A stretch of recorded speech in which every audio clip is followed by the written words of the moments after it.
19 news కి స్వాగతం. Bulletin ముందుగా హెడ్లైన్స్ చూద్దాం. మూడవ తెలంగాణ శాసనసభ ప్రసారం, తెలంగాణ అసెంబ్లీ సమావేశం. ప్రత్యక్ష ప్రసారం, బీజేపీ రాష్ట్ర అధికార ప్రతినిధి Shrimati Rani Rudrama press meet, BJP Telangana. Tenali నియోజకవర్గంలో లేఅవుట్లను పూర్తి స్థాయిలో పరిశీలించిన మంత్రి శ్రీ నాదెండ్ల మనోహర్.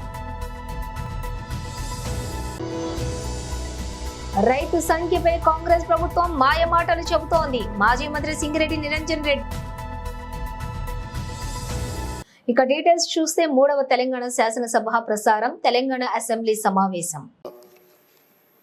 అక్బరుద్దీన్ ఓవైసీ గారు, డాక్టర్ పాల్వాయి హరీష్ బాబు గారు, దానం నాగేందర్ గారు చాలా విషయాలు మాట్లాడిండ్రు.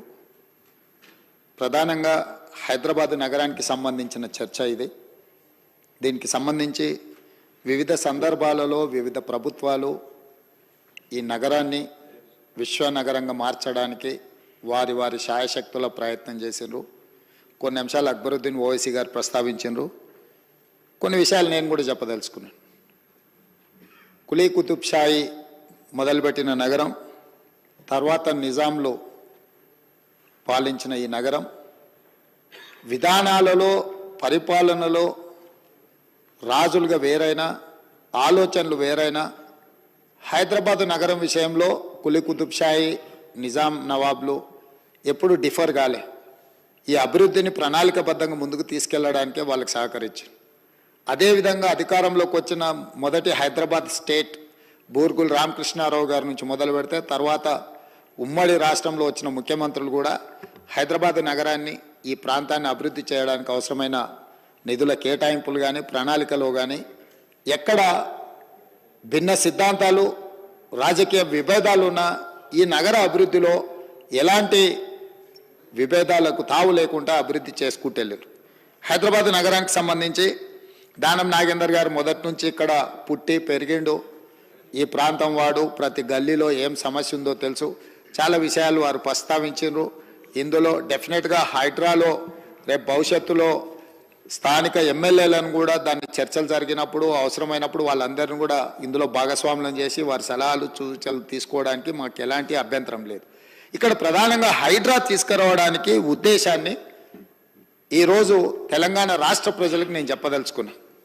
మనకు హైదరాబాద్ మున్సిపల్ కార్పొరేషన్ ఉండే, కానీ నగరం విస్తరిస్తున్నప్పుడు వివిధ జిల్లాలు, వివిధ రాష్ట్రాలు, వివిధ దేశాల నుంచి ఈ ప్రాంతానికి వ్యాపారాల మీద, పెట్టుబడుల మీద, లేకపోతే ఉద్యోగాల మీద వివిధ ప్రాంతాల ప్రజలు వచ్చినప్పుడు నగరం యొక్క అవసరాలు పెరిగినాయి. ఈరోజు మీరు చార్మినార్ దగ్గరికి వెళ్ళి చూడండి, చార్మినార్ కానీ ఏక్ మినార్ దగ్గరికి వెళ్ళి చూడండి, గుల్జార్ హౌస్ తీసుకోండి, పత్తర్గట్టి తీసుకోండి, మదీనా హోటల్ తీసుకోండి, సిటీ కాలేజ్ తీసుకోండి, ఆడ ఆయుష్మాన్ అక్కడ హాస్పిటల్కే ఆయుష్ హాస్పిటల్ తీసుకోండి, యునానీ హాస్పిటల్, యునానీ హాస్పిటల్ తీసుకోండి. మీరు ఏదైనా అవసరానికి ఎక్కడి నుంచైనా వ్యాపార రూపంలో కానీ, లేకపోతే ఇతర కొనుగోలు విషయంలో, బేగం బజార్ విషయంలో కానీ, మోజంజాయ్ మార్కెట్ కానీ, మీకు ఫ్రూట్స్ కొనాలంటే మోజంజాయ్ మార్కెట్లో దొరుకుతుండే, రకరకాల పక్షులు కావాలంటే కబూతర్ ఖానాకి వెళ్తే దొరుకుతుంది, మీకు రకరకాల రాళ్ళు వీటి నగిసీలు చెక్కడానికి పత్తర్గట్టిలో ఉంటుండే, అక్కడనే మీకు బట్టల కోసం మన కాడ వ్యవస్థ ఉన్నది, మీకు గాజులు లాడ్ బజార్, చుడియా అంటే ప్రపంచంలోనే ప్రసిద్ధిగాంచిన డిఫరెంట్ డిజైన్స్ మహిళల్ని ఆకర్షించడానికి అక్కడ రాజస్థానీ, బీహార్ నుంచి వచ్చిన కార్మికులు అక్కడ చుడి బజార్లో మీకు అక్కడ దొరుకుతాయి. గుల్జార్ హౌస్లో అధ్యక్ష ఈరోజు కూడా ప్రపంచంలో ఎక్కడ ఏ నోటైనా ఉండండి, ఎక్కడైనా చెల్లండి, రిజర్వ్ బ్యాంక్లో కూడా చెల్లదో కానీ మీరు ఎలాంటి నోటు తీసుకెళ్ళినా గుల్జార్ హౌస్కి వెళ్తే పక్కనే కొన్ని షాపులు ఉంటాయి, మిమ్మల్ని ఇమ్మీడియట్గా తీసుకొని ఏ కరెన్సీ కావాలన్నా ఇస్తాడు. ఏ దేశం కరెన్సీ అయినా ఆ కరెన్సీని మార్చుకోవడానికి అక్కడ అన్ని ఏర్పాట్లు చేసింది. ఇవన్నీ కూడా నిజాం సర్కార్ ఇప్పుడు మన వాళ్ళు స్పెషల్ ఎకనామిక్ జోన్ అని, షాపింగ్ మాల్స్ అని, షాపింగ్ అవుట్లెట్స్ అని, మేము అమెరికాలో చూసి వచ్చినామని, లేకపోతే ఇతర దేశాలలో చూసి వచ్చినాం, దుబాయ్లో షాపింగ్ మాల్ పోతే అన్ని ఒక దగ్గర దొరుకుతాయి, ఇట్లాంటి మన చర్చలు వింటున్నాం. 300 years back he has design for everything. ఏమి కావాలన్నా ఎవరు వచ్చినా, ఇంక్లూడింగ్ ఎంటర్టైన్మెంట్ కూడా, కవాలి కోసం, ముజరాల కోసం, మీకు మెహందీ బజార్ అక్కడ ఒక ఎంటర్టైన్మెంట్, అంటే ఎంటర్ప్రినర్స్ వచ్చినప్పుడు లేట్ ఇన్ ద ఈవినింగ్ వాళ్ళకి ఎక్కడికి వెళ్ళాలి అని అంటే అట్లాంటి ప్రాంతాలను కూడా అన్ని ఒక సంస్కృతిని నిజాం సర్కార్ మనకు ఓల్డ్ సిటీలో చార్మినార్ చుట్టూ ఒక మినార్, ఒక స్ట్రక్చర్, ఒక దేశం యొక్క సాంప్రదాయము, లేకపోతే ఒక పరిపాలన యొక్క సింబాలిక్ స్ట్రక్చర్లో ఉంటుంది. అది ఈఫిల్ టవర్ కావచ్చు, లేకపోతే స్టాచ్యూ ఆఫ్ లిబర్టీ కావచ్చు. ఇట్లా ప్రతి నగరానికి, ప్రతి దేశానికి ఒకటి ఉన్నట్టు హైదరాబాద్ నగరానికి చార్మినార్ ఒక symbol of our culture. So ఇట్లాంటి గొప్ప గొప్ప చారిత్రాత్మకమైన కట్టడాలతో పాటు మీరు చూడండి. ప్రత్యక్ష ప్రసారం బీజేపీ రాష్ట్ర అధికార ప్రతినిధి Shrimati Rani Rudrama, press meet BJP Telangana. Media మిత్రులకు నమస్కారం. బడ్జెట్ సమావేశాలు అయిపోయినాయి తెలంగాణ రాష్ట్రంలో. బడ్జెట్ సమావేశాలు జరిగినన్ని రోజులు గత ఎన్నికల ప్రచారం, ఈ 8 నెలల కాలంలో కాంగ్రెస్ పార్టీ, గత 10 సంవత్సరాల కాలంలో బీఆర్ఎస్ పార్టీ. తెలంగాణ సామెత పాడిందే పాడరా అని ఇక నేను పూర్తి చేయదలుచుకోలే, మళ్ళీ అదొక పెద్ద పంచాయతీ అవుతుంది. ఆ సామెత చెప్పినట్టు వాస్తవాలకు విరుద్ధంగా, జనం ఏమనుకుంటారో అనేటువంటి ఆలోచన కూడా లేకుండా, అన్నీ కేంద్రం నుంచి వస్తుంటే తీసుకొని లోపటేసుకొని మళ్ళా మాకేమియలే అని గుండుసున్న స్తోత్రం బీఆర్ఎస్ వాళ్ళు చదివినరు, గాడిద గుడ్డు స్తోత్రం కాంగ్రెస్ వాళ్ళు చదువుతున్నారు ఇంకా కూడా. అయితే ఇదే కాంగ్రెస్ ప్రభుత్వం అసెంబ్లీలో మొన్న క్యాగ్ రిపోర్టు ప్రవేశపెట్టింది. క్యాగ్ రిపోర్ట్లో ఉన్నటువంటి డేటా చూస్తే, హెల్త్ సెక్టార్కి సంబంధించినటువంటి డేటా క్యాగ్ రిపోర్ట్లో సబ్మిట్ అయింది కనుక చూస్తే, ఇది కాంగ్రెస్ పార్టీకి బీఆర్ఎస్ పార్టీకి చెంపదెబ్బ లాంటిది. మళ్ళీ వాళ్ళన్న గాడిద గుడ్డు, గుండు సున్నా అని మాట్లాడితే ఎడమ చేతితోటి చెంప మీద కొట్టినట్టే లెక్క. ఎందుకంటే క్యాగ్ రిపోర్ట్ ఏమి భారతీయ జనతా పార్టీ రాయలే, భారతీయ జనతా పార్టీ తెలంగాణ రాష్ట్ర శాఖ నాయకులు రాయలే, భారతీయ జనతా పార్టీ జాతీయ నాయకులు రాయలే, లేకపోతే మా కేంద్ర వైద్య ఆరోగ్య శాఖ మంత్రి గారు రాయలే. మీ ప్రభుత్వం సబ్మిట్ చేసిందే. మీ ప్రభుత్వం ఇచ్చినటువంటి లెక్కల ఆధారంగా రాసిందే. క్యాగ్ రిపోర్ట్లో కేంద్రం నుంచి తెలంగాణ రాష్ట్రానికి ఒక్క వైద్య ఆరోగ్య శాఖలోనే ఎన్ని పైసలు వచ్చినాయి, ఏ పథకాల రూపంలో వచ్చినాయి, ఎప్పుడెప్పుడు వచ్చినాయి, ఎన్ని తెలంగాణ రాష్ట్రంలో ఉపయోగించిండ్రు, తెలంగాణ రాష్ట్రం తన వంతు వాటా కట్టకపోతే ఏ స్కీమ్ల పైసలు మురిగిపోయి వెనక్కి పోయినాయి అనేటువంటిది చాలా స్పష్టంగా క్యాగ్ రిపోర్ట్లో ఇవ్వటం జరిగింది. దీన్ని బట్టి చూస్తే ఇది ఒక్క శాఖది. మనకు అర్థం కావాల్సిన విషయం ఏంటంటే, చాలా దుర్మార్గమైనటువంటి వ్యవహారాన్ని వీళ్ళు చేస్తున్నారనడానికి నిదర్శనం.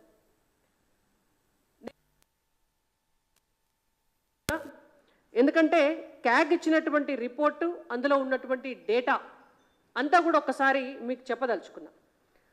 దానికంటే ముందు ఇంకొక విషయం, ఎక్కడైనా కూడా మీరు బాగా రూల్స్ గురించి, రెగ్యులేషన్స్ గురించి, నామ్స్ గురించి, వాటాల గురించి మాట్లాడేటటువంటి రేవంత్ రెడ్డి గారు నేషనల్ హెల్త్ మిషన్ 2017 నామ్స్ ప్రకారం ఒక రాష్ట్ర బడ్జెట్లో ఖచ్చితంగా 8% పైచిలుకు నిధులు వైద్య ఆరోగ్య శాఖకు కేటాయించాలి.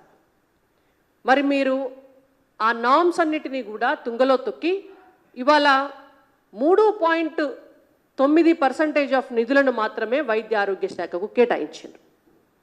ఇంకో దౌర్భాగ్యమైన పరిస్థితి ఏంటంటే, గత 10 సంవత్సరాల కాలంలో కూడా కేటాయింపులు గట్లనే ఉన్నాయి.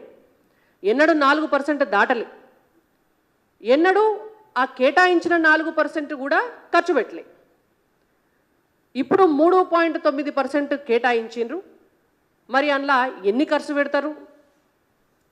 ఎన్ని మురుగబెడతారు అనేటువంటిది మనకు మళ్ళా రివైజ్డ్ బడ్జెట్లో చూస్తే కానీ తెలియదు. గత 10 సంవత్సరాల కాలంలో తెలంగాణ రాష్ట్రానికి ఒక్క వైద్య ఆరోగ్య శాఖకు సంబంధించి 16 నుంచి మెన్షన్ చేయడం జరిగింది. అంతకంటే ముందున్నటువంటి 2 సంవత్సరాలు లాస్ట్ ఇయర్ అటుపోయిన ఇయర్ క్యాగ్ రిపోర్ట్లో వాళ్ళు మెన్షన్ చేశారు. అయితే ఈ రిపోర్టు 2021-2022 వరకు ఇచ్చినటువంటి దొరికినటువంటి డేటా మొత్తం వాళ్ళు పొందుపరచడం జరిగింది.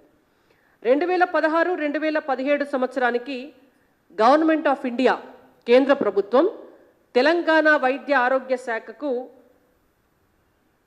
అలొకేషన్ చేసినటువంటి బడ్జెట్ 1201 కోటి 1200 కోట్ల రూపాయలు. 2017-2018 సంవత్సరానికి కేంద్రం నుంచి తెలంగాణ రాష్ట్రానికి అలొకేషన్ అయినటువంటి బడ్జెట్ వైద్య ఆరోగ్య శాఖకు 1660 కోట్ల రూపాయలు. 2018-2019కి కేంద్రం నుంచి తెలంగాణ రాష్ట్రానికి అలొకేట్ అయిన బడ్జెట్ 1466 కోట్ల రూపాయలు. 2019-2020 సంవత్సరానికి 1839 కోట్ల రూపాయలు. 2020-2021కి 2310 కోట్ల రూపాయలు. 2021-2022కి 939 కోట్ల రూపాయలు. ఇది కేవలం క్యాగ్లో ఇచ్చినటువంటి 6 సంవత్సరాల డేటానే నేను మీకు చెప్తున్నా. ఇది కేంద్రం నుంచి వచ్చినటువంటి మనకు వచ్చినటువంటి పైసలు. దీంతో పాటు ఒక డైరెక్ట్గా వీటికి మళ్ళా ట్యాక్స్ డెవల్యూషన్ ఫండ్స్కి సంబంధం లేదు. ఇది సపరేట్గా ఈ శాఖకు వచ్చినటువంటి పైసలే. వీటితో పాటుగా నేను మీకు ఇంకొక డేటా కూడా చూపిస్తా. అది క్యాగ్ రిపోర్ట్లో మీరు కూడా చూసుకోవచ్చు, మా మీడియా మిత్రులు కూడా చూడొచ్చు. ఇందాక నేను చెప్పిన డీటెయిల్స్ అన్నీ కూడా పేజ్ నెంబర్ 163లో ఉంటాయి. పేజ్ నెంబర్ 170 క్యాగ్ రిపోర్ట్ ఇచ్చినటువంటి ఫైనాన్స్ దాంట్లో ఇంకొకటి చాలా స్పష్టంగా ఉంటుంది. నేషనల్ హెల్త్ మిషన్ ద్వారా ఇంప్లిమెంట్ అవుతున్నటువంటి అన్ని స్కీమ్లకు సంబంధించి తెలంగాణ రాష్ట్రంలో సెంట్రల్ గవర్నమెంట్ షేర్ 60% ఉంటే స్టేట్ గవర్నమెంట్ షేర్ 40% ఉంటుంది. దీనికి సంబంధించి ఈ మిషన్లో సంబంధించి కూడా తెలంగాణ రాష్ట్రానికి కేంద్రం నుంచి వచ్చి రిలీజ్ అయినటువంటి విడుదలైనటువంటి నిధులు 2016-2017 సంవత్సరానికి 856 కోట్లు, 2017-2018కి 570 కోట్లు, 2018-2019 ఆర్థిక సంవత్సరానికి 520 కోట్లు, 2019-2020 ఆర్థిక సంవత్సరానికి 649 కోట్లు, 2020-2021 ఆర్థిక సంవత్సరానికి 1765 కోట్లు, 2021-2022 ఆర్థిక సంవత్సరానికి 1246 కోట్లు. ఈ డబ్బంతా ఓన్లీ 6 సంవత్సరాలు 2016 నుంచి 2022 వరకు కేంద్ర ప్రభుత్వం తన వాటాగా నేషనల్ హెల్త్ మిషన్ కింద తెలంగాణలో ఇంప్లిమెంట్ అవుతున్నటువంటి స్కీమ్ల కోసం రిలీజ్ చేసినటువంటి డేటా. దీంట్లో 40% స్టేట్ గవర్నమెంట్ షేర్ ఉంటుంది, 60% సెంట్రల్ ఇచ్చినటువంటి డబ్బుల వివరాలు నేను మీకు ఇప్పుడు చెప్పడం జరిగింది.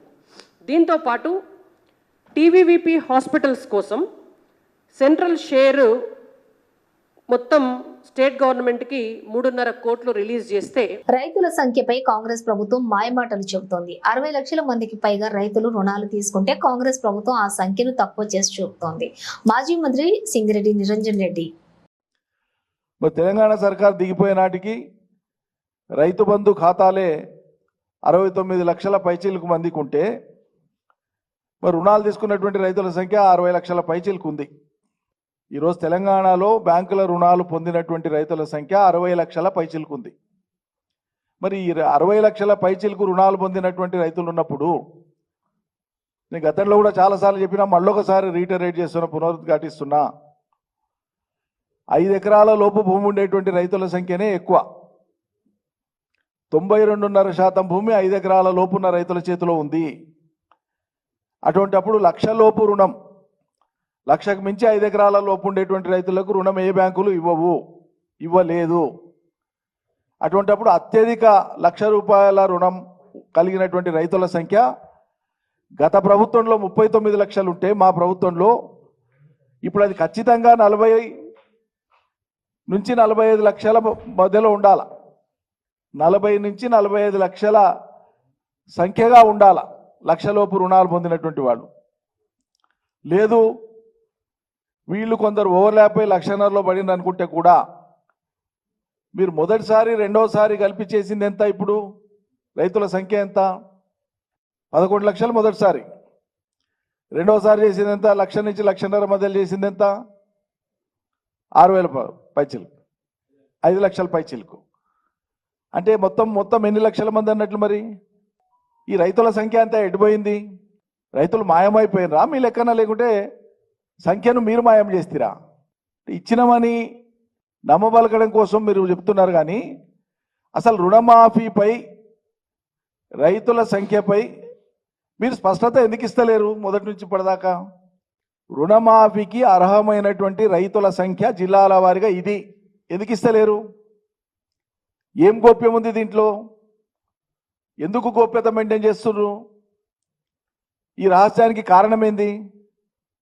Congress party Chevella SC declaration కు అనుగుణంగా నిధులు కేటాయించాలని డిమాండ్ చేస్తూ బీజేపీ ఎస్సీ మోర్చా సిద్దిపేట జిల్లా అధ్యక్షులు నతి శివకుమార్ ఆధ్వర్యంలో గజ్వేల్ ఐఓసీలో ఎంఆర్ఓకి వినతి పత్రం ఇవ్వడం జరిగింది. వారు మాట్లాడుతూ కాంగ్రెస్ పార్టీ గత అసెంబ్లీ ఎన్నికల సమయంలో చేవెళ్లలో నిర్వహించిన ఎస్సీ డిక్లరేషన్ లో ఇచ్చిన ప్రధాన హామీలైన అంబేద్కర్ అభయహస్తం, ఎస్సీ కార్పొరేషన్ ద్వారా స్వయం ఉపాధికి రుణాలు, షెడ్యూల్ కులాల సాంఘిక సంక్షేమ వసతి గృహాల పునర్నిర్మాణం తదితర అంశాలకు రాష్ట్ర బడ్జెట్ లో ఎలాంటి నిధులు కేటాయించకపోవటాన్ని నిరసిస్తున్నాం. ఈ క్రింది డిమాండ్లను వెంటనే నెరవేర్చి ఎస్సీలను ఆదుకోవాలని బీజేపీ ఎస్సీ మోర్చా విన్నపం. అంబేద్కర్ అభయహస్తం కింద ప్రతి కుటుంబానికి 12 లక్షల రూపాయల ఆర్థిక సహాయం అందజేయాలి. ఎస్సీ ఉపకులాలు, మాల మరియు మాదిగ కార్పొరేషన్లకు సంవత్సరానికి 750 కోట్లు కేటాయించాలి. ప్రతి ఎస్సీ కుటుంబానికి శాశ్వత ఇళ్లు నిర్మాణానికి 5 లక్షలు ఆర్థిక సహాయం అందజేయాలి. ఎస్సీ హాస్టల్స్ పునర్నిర్మాణానికి అవసరమైన నిధులు వెంటనే కేటాయించాలి. ఎస్సీ కార్పొరేషన్ ద్వారా యువతకు స్వయం ఉపాధికై సబ్సిడీ రుణాలకు సంవత్సరానికి 1000 కోట్లు కేటాయించాలి.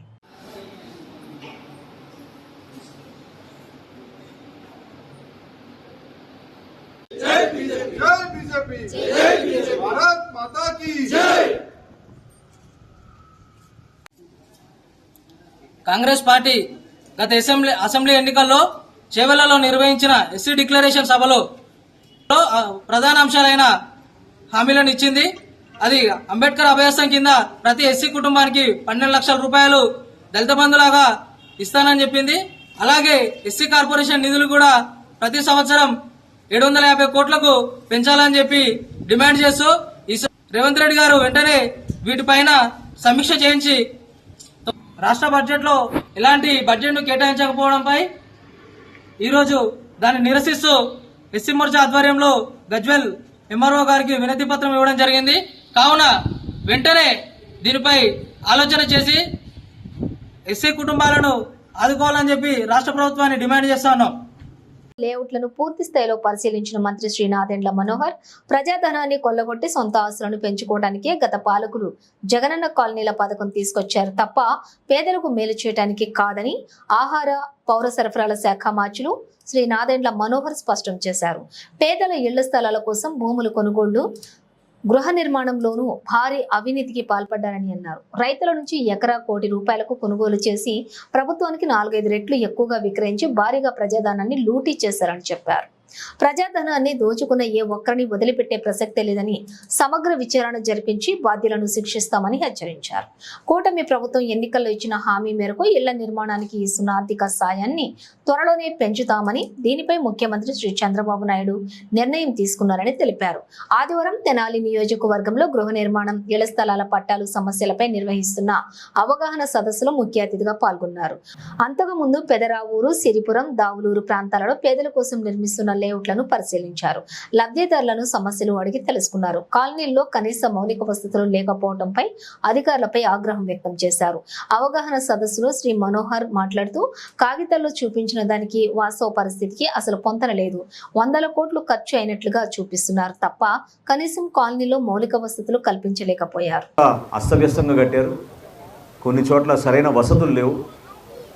భవన నిర్మాణాలు జరిగేటప్పుడు ముందుగా మనం చేయాల్సింది ఏంటంటే ఇక్కడ సుమారు 3792 మంది లబ్ధిదారుల్ని ఇక్కడ గుర్తించి ఇళ్ల స్థలం ఇస్తామని చెప్పారు.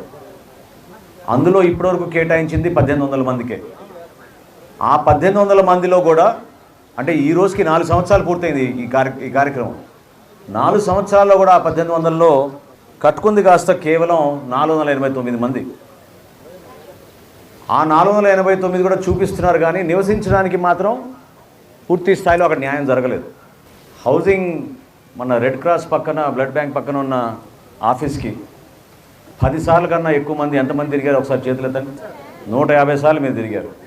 ఎవరికైతే ఇళ్ల స్థలం ఇచ్చామని చెప్పారో వాళ్ళు కనీసం ఇళ్ల స్థలం ఎక్కడుందో కూడా చూపించలేదో వాళ్ళ చేతులు ఎత్తండి. ఓర్ మై గాడ్, ఇది మరీ అన్యాయంగా ఉంది. ఇంతమందా? ఏమండి, 50,000 రూపాయలు రుణాలు తీసుకున్నారు, దానికి కాంట్రాక్టర్ సహకరించలేదు, దయచేసి వాళ్ళ చేతులు లేపండి. సో ఇంతమంది వెనకబడి ఉన్నారు, నాకు కనపడుతున్నారు. ఖచ్చితంగా దానిపైన యాక్షన్ తీసుకోవాలి. ఇంతకుముందే ఒకరిద్దరు మహిళలు పాపం వాళ్ళ ఆవేదన వ్యక్తపరిచినప్పుడు ఇక్కడ ఒక 5 కాంట్రాక్టర్లకి ముఠాలాగా తయారు చేసి ఇక్కడ వాళ్ళకి పనులు చెప్పారు. చాలా మోసం జరిగింది ఇక్కడ, అవునా కదా? కాంట్రాక్టర్లు మోసం చేశారు లేదా మీరు చెప్పండి. సో డెఫినెట్గా నేను పోలీస్ వ్యవస్థని నేను కోరాను, స్టేట్మెంట్ తీసుకుని వాళ్ళపైన కఠినంగా వివరించేటట్టు యాక్షన్ తీసుకుందాం. ఎక్కడైతే ప్రభుత్వం నుంచి పొరపాట్లు ఉన్నాయో నేను మీకు మాట ఇస్తున్నాను, నెల రోజుల్లోనే వాటిని సరిదిద్దుకుని మీకు ఇబ్బంది కలగకుండా ఖచ్చితంగా మీకు న్యాయం జరిగేటట్టు, ఏదైతే మీరు కలగన్నారో సొంత గృహ నిర్మాణం చేసుకోవాలన్న ఒక తపనతోటి పాపం ఇంతమంది ఆవేదనతోటి ఈరోజు వచ్చారు, వాళ్ళందరికీ న్యాయం చేసే బాధ్యత ఈ ప్రభుత్వం తీసుకుంటుందని మనస్ఫూర్తిగా నేను మీకు హామీ ఇస్తున్నాను. నెల రోజుల్లోనే మనందరం మరొకసారి ఇట్లానే ఒకసారి ఇక్కడ కలుసుకుని ఇంకా ఏమైనా సమస్యలు ఉంటే వాటి గురించి పరిష్కారం చేద్దాం. సో ఇంకొక ఆసక్తికరమైన విషయం కూడా మీకు తెలియాలి. ఎందుకంటే మీరు అనుకోవచ్చు ప్రభుత్వంలో సరిగ్గా పనిచేయలేదు అధికార యంత్రాంగం అనుకోవచ్చు, మీరు బాధపడవచ్చు. కానీ వీళ్ళు హడావిడిగా వాళ్ళు దోచుకోవడానికి చేసిన కార్యక్రమం తప్ప పేదవాళ్ళ కోసం చేసిన కార్యక్రమం కాదు. 399 కోట్ల రూపాయలతోటి ఈ భూములు కొన్నారు. 399 కోట్ల రూపాయలతోటి ఈ భూములు కొన్నారు. అది నిజమేనా? వాస్తవమా? రేట్ అట్లా ఉందా ఇక్కడ చెప్పండి. ఎందుకంటే మున్సిపాలిటీ నుంచి మనం రోడ్లు వేయడానికి సిద్ధమైన లేఅవుట్లోనేమో గ్రామీణ ప్రాంతాల నుంచి వచ్చిన లబ్ధిదారులు ఉన్నారు, వేరే గ్రామాల నుంచి వచ్చిన వాళ్ళు ఉన్నారు. పేదరావుడికి సంబంధించిన గ్రామస్తులు మాత్రం తీసుకెళ్ళి ఎక్కడో పాడేశారు, వాళ్ళకి మాత్రం న్యాయం జరగలేదు. ఎవరైతే భూములు ఇవ్వడానికి ముందుకు వచ్చారో రైతులు 90 లక్షలు, కోటి రూపాయలు పెట్టి భూములు కొన్నారు వాళ్ళ దగ్గర. ఇది ఖచ్చితంగా సమగ్రమైన విచారణ జరగాలి. నేను తహసీల్దార్ గారు చెప్పాను, దీనిపైన ఎంక్వైరీ వేస్తాం. ఎవరైతే ఆ విధంగా వ్యవహరించారో వాళ్ళపైన యాక్షన్ ఖచ్చితంగా తీసుకుంటుంది ప్రభుత్వం అని చాలా స్పష్టంగా చెప్తున్నాను. కాలువల విషయంలో దయచేసి తెనాలి పట్టణంలో మీ అందరూ చూశారు, ఎందుకంటే ఎక్కువ మంది తెనాలి పట్టణంలో నివసించిన వాళ్ళు. ముందు నుంచే మనం జాగ్రత్త పడపోతే రేపటి రోజున మన కార్యక్రమాలు చేసుకోలేము. మీరు మున్సిపాలిటీ వాళ్ళు రావడం లేదు, కాలువలు తీయడం లేదు, చెత్త సేకరించడం లేదంటే మన అందరం కూడా పౌరులుగా మన బాధ్యతగా మనం భావించుకోవాలి. 30 అడుగుల రోడ్డు మనం విస్తీర్ణ వదిలినప్పుడు దయచేసి మీరు కట్టుకునే ఇంటి దగ్గరే మీరు ఇంకుడు గుంతలు తవ్వుకోవాలి. జాగ్రత్తగా మీరు డ్రైనేజ్ వ్యవస్థను ఏర్పాటు చేసుకోవాలి. రాబోయే రోజుల్లో నేను మీకు మాట ఇస్తున్నాను, ఖచ్చితంగా ఇది ఒక ఆదర్శవంతమైన కాలనీగా మనం మార్చుతాం. చాలా బాగా చేద్దాం. కొంచెం సమయం ఇవ్వండి, నిధులు తీసుకొస్తాను, రోడ్లు వేద్దాం, మీకు కాలువలు కట్టిద్దాం. అదేవిధంగా పాపం చాలామంది పేదవాళ్ళు ఈరోజు కట్టుకోలేని పరిస్థితిలో ఉన్నారు. ఎవరికైతే కొంచెం ఆర్థికంగా బలంగా ఉన్నారో వాళ్ళందరూ కట్టేసుకున్నారు. కొంతమంది అనుకోకుండా డబుల్ ట్రిపుల్ కూడా కట్టేశారు. మరి వాళ్ళ పేదవాళ్ళ కేటగిరీలు ఎట్లా ఉన్నారో మరి నాకు తెలియదు, కానీ కట్టుకున్నారు. ఎవరైతే పాపం కష్టపడి ప్రతిరోజు కూలీ పని చేసుకుంటారో, చిన్న చిన్న జీతాలకి బతుకుతారో వాళ్ళు మాత్రం అక్కడే ఉండిపోయారు, వాళ్ళకి న్యాయం జరగలేదు. ఇది వాస్తవం. సో ఎట్టి పరిస్థితుల్లో కూడా నేను మీకు మాట ఇస్తున్నాను, మార్చి కల్లా దాదాపు కొత్తగా మనకు వచ్చిన లేఅవుట్లో భాగంగా 1900 లబ్ధిదారులు మనం గుర్తించి అదనంగా మనం ఇప్పుడున్న 1889కి ఇంకొక 1900 మందిని మనం చేర్చి వాళ్ళందరికీ కూడా ఇళ్ల స్థలాలు ఇచ్చిన ఇళ్ల స్థలాలకి వాళ్ళకి కేటాయించి పనులు ప్రారంభించేటట్టు తప్పకుండా మేము హౌసింగ్ డిపార్ట్మెంట్ నుంచి అన్ని విధాలుగా మేము దాన్ని కసరత్తు చేసి సిద్ధం అవుతామని మనస్ఫూర్తిగా మీకు చెప్పుకుంటున్నాను. నేను మీకు మాట ఇస్తున్నాను, 100% మీ సమస్య పరిష్కారం మేము చేస్తాం, నెల రోజుల్లోనే చేస్తాం మీ సమస్య పరిష్కారం అని సభాముఖంగా మీకు మాట ఇస్తున్నాను. ప్రతి ఒక్కరం కూడా ఒకే ఆలోచనతోటి ప్రభుత్వంలో మన భాగస్వాములం, మన ప్రభుత్వం ఇది, ఆ ప్రభుత్వాన్ని మీరు బలపరుచుకొని జాగ్రత్తగా మీరు ఉపయోగించుకోమని కోరుకుంటూ అవకాశం కల్పించినందుకు మీ అందరికీ కూడా మనస్ఫూర్తిగా ధన్యవాదాలు తెలుపుకుంటున్నాను. నమస్కారం. బటన్ ముగించే ముందు హెడ్లైన్స్ మరోసారి. 3వ తెలంగాణ శాసనసభ ప్రసారం, తెలంగాణ అసెంబ్లీ సమావేశం. ప్రత్యక్ష ప్రసారం, బీజేపీ రాష్ట్ర అధికార ప్రతినిధి Shrimati Rani Rudrama press meet, BJP Telangana. Tenali నియోజకవర్గంలో లేఅవుట్లను పూర్తి స్థాయిలో పరిశీలించిన మంత్రి శ్రీ నాదెండ్ల మనోహర్. రైతు సంఖ్యపై కాంగ్రెస్ ప్రభుత్వం మాయమాటలు చెబుతోంది, మాజీ మంత్రి సింగిరెడ్డి నిరంజన్ రెడ్డి. ఇవి బులెటిన్ విశేషాలు. మరో బులెటిన్ తో మళ్ళీ కలుద్దాం.